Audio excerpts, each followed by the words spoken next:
You hired the man who robbed you. The words were quiet, but they stopped Alexander Reed cold. The billionaire stood beneath the warm crystal lights of his Chicago penthouse, one hand resting on a folder he had just signed, while the room around him seemed to lose every sound at once. 9-year-old Nia Carter stood near the doorway, her neat braids tied with small blue ribbons, her eyes fixed on the man beside Alexander.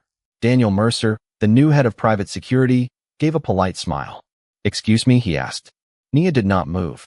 "You hired the man who robbed you," she repeated. Alexander slowly lowered the folder.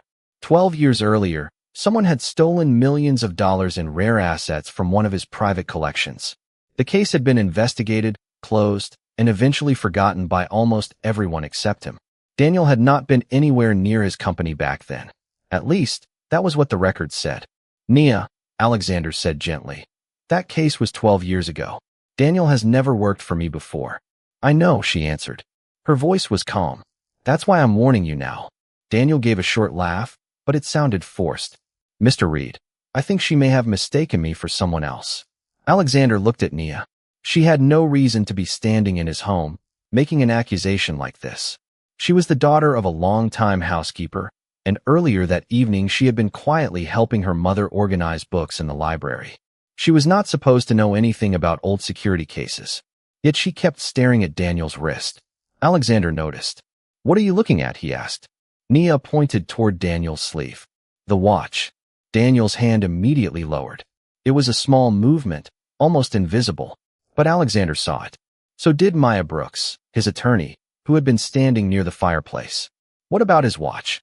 Maya asked. Nia walked closer to the old display cabinet beside the wall. Inside it sat a framed photograph from the original investigation. She looked through the glass, then back at Daniel. "I saw it before." Alexander followed her gaze. The photograph showed the collection room from 12 years ago, moments after the theft had been discovered. A blurred figure appeared near the far doorway. On the figure's wrist was a silver watch with a dark blue face. Daniel's watch looked exactly the same. "That proves nothing," Daniel said. Alexander did not answer. He stepped toward the cabinet and studied the photograph. The room suddenly felt colder. "Maya," he said quietly, "bring me the original case file." Maya nodded and left without another word. Daniel remained still. Nia watched him carefully, not with fear, but with the steady attention of someone who had noticed a piece of a puzzle everyone else had missed. Alexander looked at the photograph again, then at Daniel, then at the closed library door where Maya had disappeared. For the first time in 12 years, the billionaire wondered whether the case he had buried was never truly solved at all. The room had gone quiet, but Alexander did not look away from the photograph. "Bring me the original case file," he said.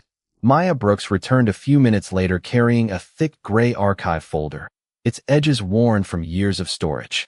She placed it on the library table, and the soft click of the latch sounded unusually loud in the silence. Daniel Mercer remained near the fireplace, composed and professional, his hands resting calmly at his sides. Nia stood beside Alexander, watching everything. Alexander opened the folder. The first pages were old reports from the night 12 years earlier, followed by photographs, inventory sheets, and statements from former employees. He turned one page, then another. "The investigation was closed 3 months after the theft," Maya said. The official conclusion was that the person responsible was never identified. Alexander frowned. "I remember."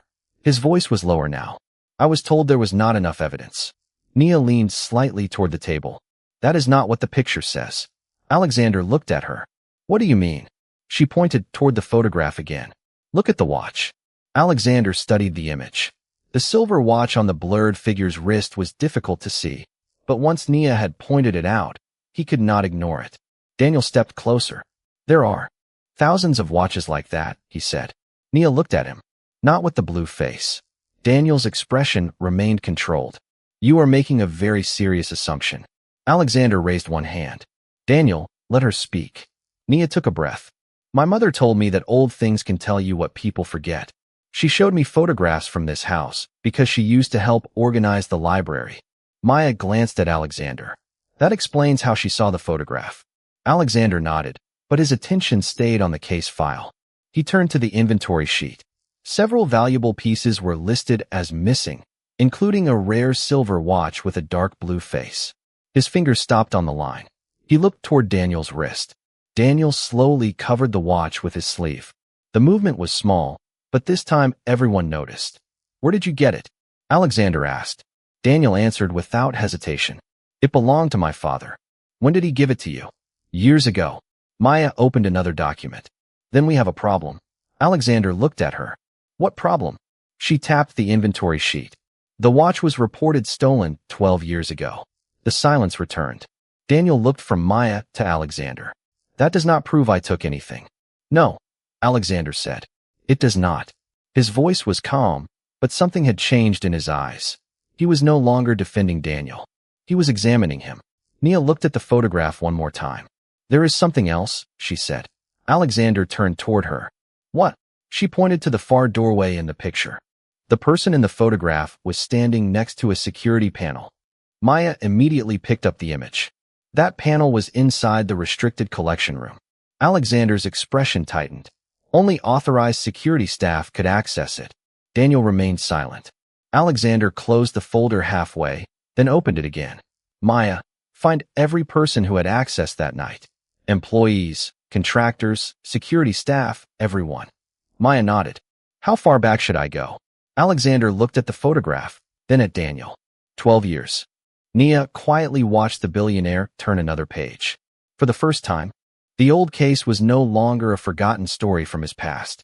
It was a question sitting directly in front of him, waiting for an answer. Alexander turned another page, and a name near the bottom of the old security report made him stop. "Richard Vale," he read quietly. Maya leaned over the table and studied the entry. Richard Vale had been the head of security for Alexander's company 12 years earlier, the person responsible for access records, employee credentials, and the collection room. He was one of the people questioned during the investigation, Maya said. Alexander remembered him now. Richard had been calm, experienced, and trusted. He had even advised Alexander to accept the investigator's conclusion when the case was closed. "Where is he now?" Alexander asked. Maya checked the next page. "He left the company about 8 months after the case ended. The file says he started a private consulting firm in Boston." Nia remained silent, looking at the photograph. Then she pointed toward a small mark near the doorway. "What is that?" Alexander leaned closer. It was barely visible, a rectangular badge attached to the jacket of the person in the photograph. Maya enlarged the image on her tablet. "That is an old security identification badge," she said. "Everyone working inside the collection area had one." Alexander looked at Daniel. "Did your father ever work for my company?" Daniel's expression remained steady. "No, are you certain?" "Yes." Nia looked down at the case file. "Then why does his watch look like the one in the picture?" Daniel answered carefully. "Because my father owned a watch like that. He bought it years before I was born." Alexander did not challenge him. Instead, he asked Maya to check the original inventory records. She searched through the documents while the old wall clock marked each second with a soft, steady sound. "There is something strange here," Maya said. The inventory list was updated 2 days after the theft. Alexander looked at her. "Updated by whom?" Maya scanned the signature. "Richard Vale." The room became quiet again. Alexander walked toward the window. Chicago's lights stretched across the night below him, bright and distant. 12 years had passed, yet a single name had suddenly pulled the entire case back into focus. Nia moved closer to the table. Maybe he knew where everything was. Alexander turned. "Richard?" She nodded. If he was in charge of security, he knew which doors mattered. Maya looked through the report. "That is possible, but we need evidence. We cannot accuse someone because a 9-year-old noticed a watch." Alexander gave Nia a gentle look. "She is not accusing anyone. She noticed something we missed." Daniel finally spoke. "Mr. Reed, I understand why you are concerned, but I have nothing to hide." Alexander studied him for a moment. "Then you will not mind helping us understand where that watch came from." Daniel looked down at his wrist. "Of course not." He removed the watch and placed it carefully on the table. Maya examined the back of it. There was a small engraving beneath the metal casing. Alexander bent closer. The letters were worn, but still readable. A.R. Maya looked at Alexander. "Those are your initials." Alexander's expression changed. "That is impossible." Nia stared at the engraving. "Maybe it was yours before it was his." Daniel did not answer. Alexander reached for the original inventory sheet and compared it with the engraving. The missing watch had been described as having a silver case, a dark blue face, and a small engraving on the back. Suddenly, the old photograph was no longer just a clue. It was connected to an object sitting on Alexander's own table. He looked at Daniel and then at Maya. "Find everything Richard Vale touched after the theft," he said. "Every report, every transfer, every payment, every employee record." Maya nodded. Alexander closed his eyes for a moment. The case had just become much bigger than a stolen collection. Someone had left a trail, and after 12 years, that trail had finally been noticed. The engraving should not have been there. Alexander stared at the small letters on the back of the silver watch, while Maya carefully compared them with the original inventory record. "AR," she repeated, just like the initials listed in the report. Daniel stood across the table, silent now. Nia watched his face, then looked back at the photograph. Alexander picked up the inventory sheet. "Maya, check the purchase records for this watch." Maya opened her laptop and searched the company archive. The room remained still except for the faint hum of the heating system. After several minutes, she looked up. "I found something." Alexander moved closer. "What?" "The watch was purchased by your company 14 years ago." Alexander frowned. 14 years. "Yes. It was part of a private executive gift collection. The record says it was intended for you." Alexander looked at the watch in Daniel's hand. "I never received it." Maya turned the screen toward him. The purchase record showed the date, the amount, and the name of the employee who handled the delivery. "Richard Vale." Alexander leaned back slowly. "So Richard ordered it, received it, and somehow it ended up on Daniel's wrist." Daniel finally spoke. "I cannot explain that." Alexander looked directly at him. "Then help me explain it." Daniel nodded, but his answer came after a long pause. "My father gave me the watch when I was 17. He told me it was a family keepsake." Nia looked at Alexander. How old was Daniel when the case happened? Maya checked the personnel records. 39. Nia thought for a moment. Then he was already an adult. Daniel gave a quiet sigh. "I was working in private security at the time, but not for Alexander." Alexander asked, "Where?" Daniel named a security company in Chicago. Maya searched the old case file. Her eyes widened. "That company provided temporary security contractors to several businesses connected to your company." Alexander stared at the screen. "Including mine?" "Yes." The connection was becoming clearer, but one question remained. Why had Daniel never appeared in the original investigation? Maya searched the employee list from the week of the theft. His name was missing. "That makes no sense," Alexander said. "If he worked security for a contractor connected to the collection, there should be a record." Nia quietly pointed toward another page. "Maybe they did not write his real name."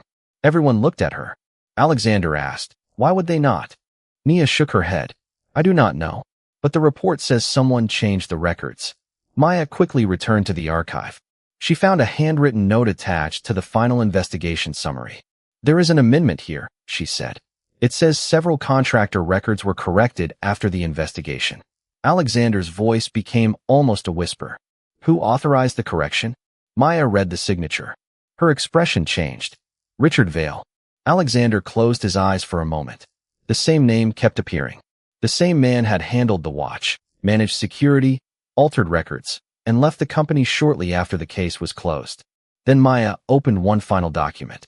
"Alexander, you need to see this." It was a payment record from 12 years ago. A large transfer had been made to a private consulting account. The account belonged to Richard Vale. But the payment was not from Alexander's company. It came from a name neither Alexander nor Maya expected to see. Alexander stared at the screen. "That is impossible." Nia looked between them. "Who is it?" Maya slowly turned the laptop around. "It is an account connected to someone inside your company. That account belongs to someone inside your company." Maya's words hung in the library as Alexander stared at the name on the screen. The person connected to the payment was not Richard Vale. It was Thomas Bennett, the former chief financial officer of Alexander's company. Alexander knew the name immediately. Thomas had been one of the most trusted executives in the organization 12 years ago. He had signed financial reports, approved major purchases, and worked closely with Richard Vale. "Thomas Bennett," Alexander said slowly. "He left the company years ago." Maya nodded. 7 years ago. He moved to Denver and started an accounting firm. Alexander looked back at the payment record. Why would he send money to Richard? Maya opened another document. That is what I am trying to find out. Nia stood quietly beside the table, studying the papers. She noticed that the payment date was only 4 days after the collection had disappeared. Was this payment before or after the case was closed? She asked. Maya checked the timeline. Before. Nia looked at Alexander. Then maybe it was not payment for keeping a secret. Alexander frowned. What do you mean? Maybe it was payment for something that happened after the watch was taken. Alexander paused. Maya looked at the date again. She may be right. She opened the original investigation timeline and placed it beside the financial record. The transfer had been made 4 days after the theft, but 3 weeks before the final report was submitted. That meant someone had moved money while the investigation was still active. Alexander walked slowly across the library. Richard handled security. Thomas handled finances. And Daniel had a connection to a security contractor. Maya nodded. There is another connection. She opened an old company directory. Daniel Mercer had not been listed as an employee, but his security company had been contracted through a smaller firm. That smaller firm had been owned by Thomas Bennett's brother. Alexander stopped walking. Why was that never mentioned in the original case? Maya did not answer immediately. She searched deeper into the archive. A minute later, she found an internal memorandum. Alexander, look at this. He came back to the table. The memorandum had been written by an investigator during the original inquiry. It stated that several contractor names had been removed from the working list because they were considered unrelated to the case. Alexander read the sentence twice. Who removed them? Maya checked the approval line. Richard Vale. Nia looked at the documents. So he decided who the investigators could see. Alexander slowly nodded. And he was also the person who changed the records. Daniel finally spoke from across the room. Mr. Reed, I did not know any of this. Alexander turned toward him. Then why did you accept the watch from your father? Daniel looked down at it. Because I believed it was his. Did he ever tell you where he got it? Daniel hesitated. He said someone gave it to him after a job. Maya immediately looked up. What kind of job? Daniel shook his head. He never explained. Alexander looked at Nia.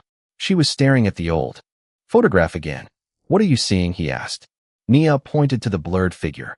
The watch is not the only thing that looks familiar.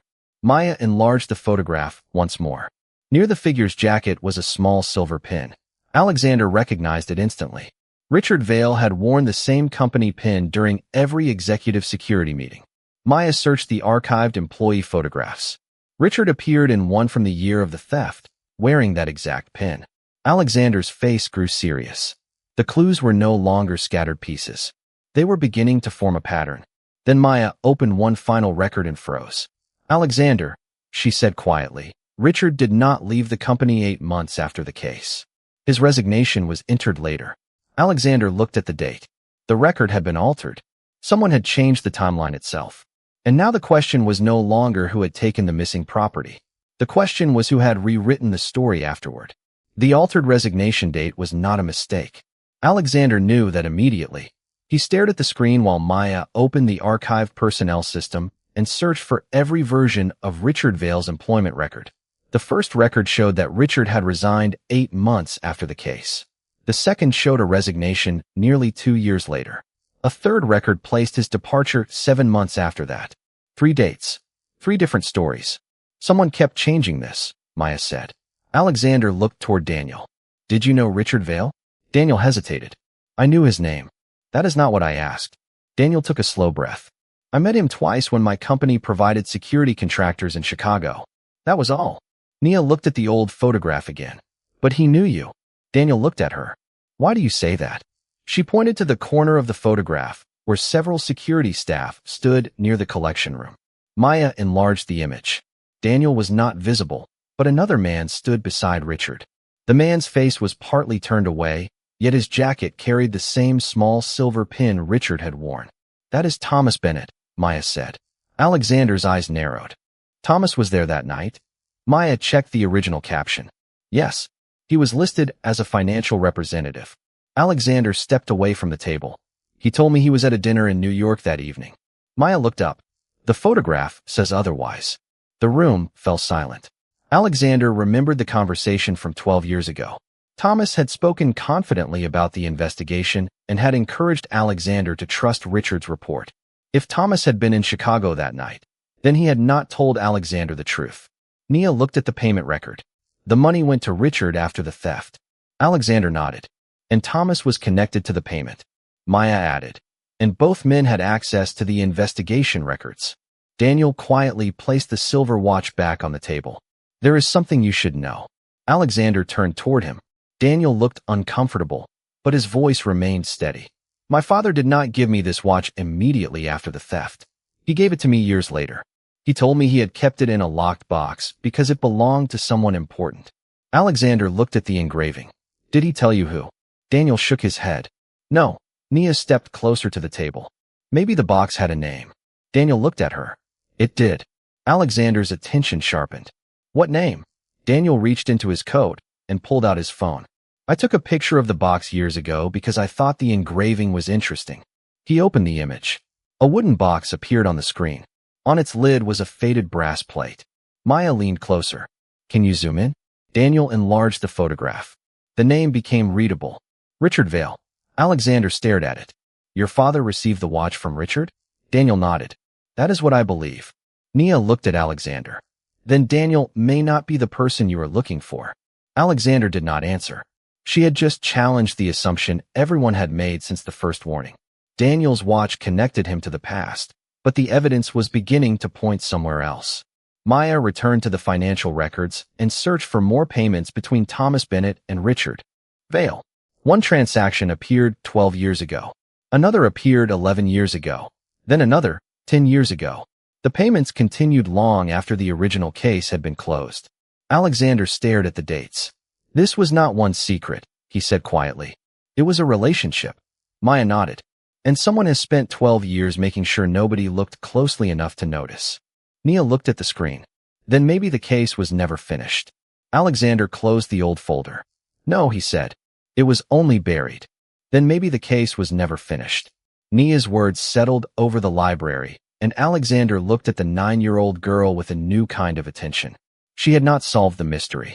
She had simply kept asking questions until the adults stopped accepting easy answers. Alexander turned toward Maya. Get every version of the records. I want the originals, the archived copies, and anything stored outside the main company system. Maya nodded and began working. Daniel remained near the table, watching the old watch as though he were seeing it for the first time. Mr. Reed, he said, I want to help. Alexander studied him carefully. Then tell me everything you remember about your father. Daniel thought for a moment. His name was Samuel Mercer. He worked as a maintenance supervisor for several private properties around Chicago. He was not wealthy. He kept very few personal things, but that wooden box was always important to him. When did he give you the watch? Alexander asked. About 15 years ago. Maya looked up. That would have been 3 years before the theft. Daniel nodded. He told me never to sell it. He said it had history. Nia looked at him. Did he ever say Richard Vale's name? Daniel hesitated. Once. Alexander's eyes narrowed. What did he say? He said Richard was a man who knew how to make problems disappear from paperwork. Maya stopped typing. Alexander looked at her. That sounds familiar. Maya opened another file. It is. She found a note written by the original investigator. It described concerns about missing contractor records and unexplained changes to financial documents. The note ended with one sentence. Richard Vale had instructed the investigator to speak only through company counsel. Alexander read it twice. Why was I never shown this? Maya searched the archive. Because it was removed from the final report. Nia looked at the screen. By Richard. Maya nodded. The digital record says Richard approved its removal. Alexander leaned back. His expression was no longer one of confusion. It was disappointment. 12 years ago, he had trusted a system built by people he believed were protecting his interests. Now that same system was showing him how easily information could disappear. He looked at Nia. You noticed the watch because you remembered the photograph. She nodded. I remembered the blue face. Alexander smiled faintly. Everyone else saw an old picture. You saw a detail. Nia answered simply. Sometimes the small things matter. Maya suddenly looked up from her computer. Alexander, I found another payment. She turned the screen toward him. The transfer was dated 11 years ago. It came from the same account connected to Thomas Bennett and went to a consulting company controlled by Richard Vale. But the payment description was different. It read, Records Review. Alexander stared at the words. That is not a normal consulting payment. Maya shook her head. There is more.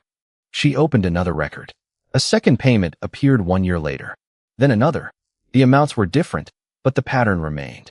Every payment occurred near the anniversary of the original theft. Daniel looked unsettled. Why would they keep paying him? Alexander asked. Maya answered quietly.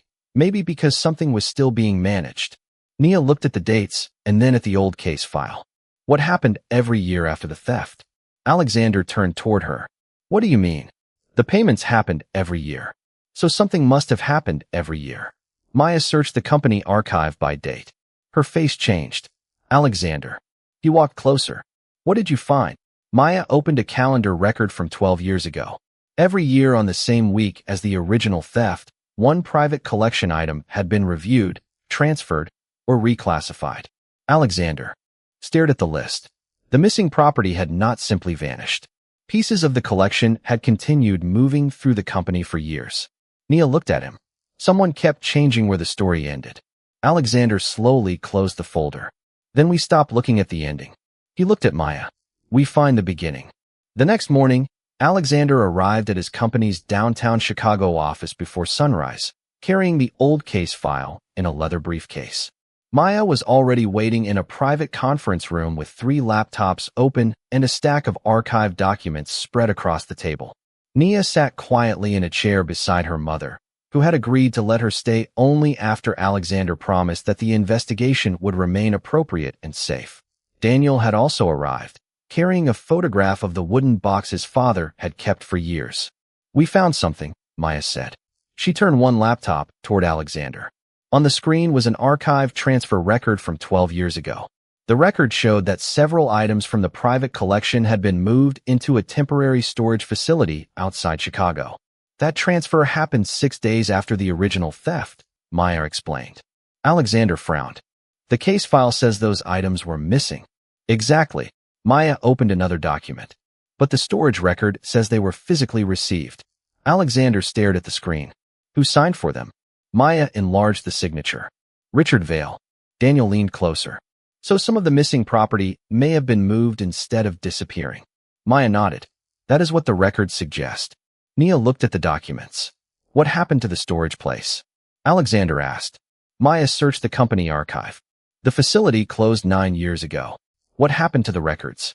Most were transferred to a private records company. Alexander looked at her. Can we access them? Yes, but someone has to authorize the request. Alexander immediately reached for his phone. I will authorize it. Maya stopped him. There is one problem. Alexander looked up. What? She pointed to the old transfer record. The authorization signature is yours. Alexander went still. I never signed that. Nia watched him carefully. Then someone used your name. Alexander looked at the document again. His signature appeared at the bottom, precise and unmistakable. Yet he knew he had never approved the transfer. Maya opened the digital archive and compared the signature with other documents from the same month. It is identical, she said. But the digital timestamp was added later. Alexander's expression hardened. Someone created a record that made it look like I approved it. Daniel looked at the screen. Could Richard have done that? Maya shook her head. Maybe. But we need more than a possibility. Nia pointed to another line. What does that number mean? Maya followed her finger. It was a storage unit reference hidden inside the transfer code. She searched the old database. A location appeared. There is still an active account connected to that number. Alexander looked surprised. After 9 years? Maya nodded. Someone has been paying the storage fees. The room became completely silent. Alexander looked at Daniel, then at Nia. Who is paying? Maya opened the billing record. The name appeared on the screen. Thomas Bennett. Alexander slowly sat down. Thomas had not simply been connected to Richard. He had been maintaining something for years. Call the storage company, Alexander said. Maya picked up her phone. What should I ask for? Alexander looked at the old case file. Ask what is inside. Nia quietly added. And ask who last visited. Maya stopped before dialing. Alexander looked at her. She understood. If someone had been paying for that storage unit for 12 years, then someone had been protecting whatever remained inside. A few minutes later, Maya ended the call. Her face was serious. The storage company confirmed the unit is still active. Alexander waited. And Maya looked toward Nia, then back at Alexander. Someone accessed it 3 days ago. Alexander's eyes narrowed. Who? Maya held up the phone. The visitor signed in under the name Daniel Mercer. Daniel looked stunned. Nia stared at him. Alexander said nothing. For the first time, the evidence seemed to point directly at the man. Standing in the room, Daniel Mercer stared at the phone as if the name on the storage record belonged to someone else. I did not go there, he said quietly. Alexander did not accuse him. He simply looked at Maya. Can the storage company provide the visitor record? Maya nodded. They have an entry log. We can request the original. Daniel stepped closer. There has to be an explanation. Nia watched him carefully. Maybe there is. Everyone looked at her. She pointed to the date. It says 3 days ago. Where were you 3 days ago? Daniel thought for a moment. I was in Milwaukee. Maya checked the calendar on her laptop. Your hotel reservation confirms that. Alexander looked relieved for only a second. Then someone used your name. Daniel nodded. But why? Maya contacted the storage company again and asked for the identification details attached to the visit. Several minutes passed before she received a response. She opened the file. The visitor did not provide identification. Alexander frowned. Then how did they enter? The account has an authorized visitor list. Maya searched it. Daniel's name was there. So was Thomas Bennett's. And one more name appeared beneath them. Richard Vale. Alexander leaned back. All 3 names were authorized. Nia looked at the screen. Who added Daniel? Maya checked the date. The authorization was created 11 years ago. Daniel looked confused. I never gave permission. Alexander turned toward him. Your father might have. Daniel shook his head. My father died 8 years ago. He never mentioned a storage account. Nia looked at the photograph of the wooden box again. Maybe the box was not just for the watch. Daniel opened the picture on his phone and zoomed in. The brass plate on the box showed Richard Vale's name, but underneath it was a second line that had been difficult to see. Maya enlarged the image. A number appeared beneath the name. It matched the storage unit reference. Alexander stood still. The box came from the same storage account. Daniel nodded slowly. Then my father must have gotten it from there.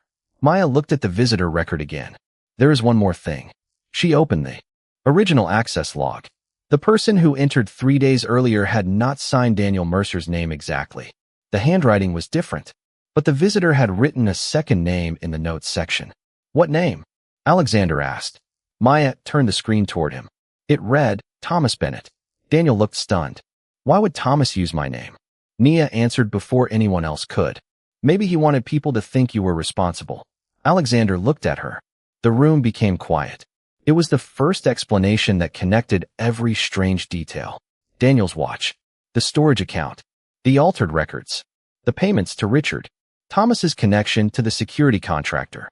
Someone had been creating a trail that pointed toward Daniel while keeping the real records buried. Maya searched the payment history again. Alexander, there is another transfer. When? 3 days ago. Alexander's eyes narrowed. To whom? Maya read the account name. Thomas Bennett. Daniel looked at the screen. The same day someone entered the storage unit. Alexander immediately understood the significance. Someone had accessed the old storage account and then moved money. The pattern was no longer 12 years old. It was happening now. Alexander closed the briefcase and looked at Maya. We are not going to confront anyone until we know what is inside that unit. Nia looked at him. Then you should open the case file first. Alexander smiled faintly. Why? Because if someone is changing the story again, the old file may tell us what they are trying to hide. Maya opened the archive one more time. At the very bottom of the original investigation folder, she found a sealed document that had never been included in the final report. The label contained only one sentence. Property recovered before the case was closed. Alexander stared at it. That document was never supposed to be here. Nia looked at the sealed file. Maybe someone forgot to erase it. Alexander reached toward the folder, then stopped. For 12 years, he had trusted the version of the story that others had given him. Now, with a 9-year-old girl standing beside him, he was finally ready to read the part they had left out.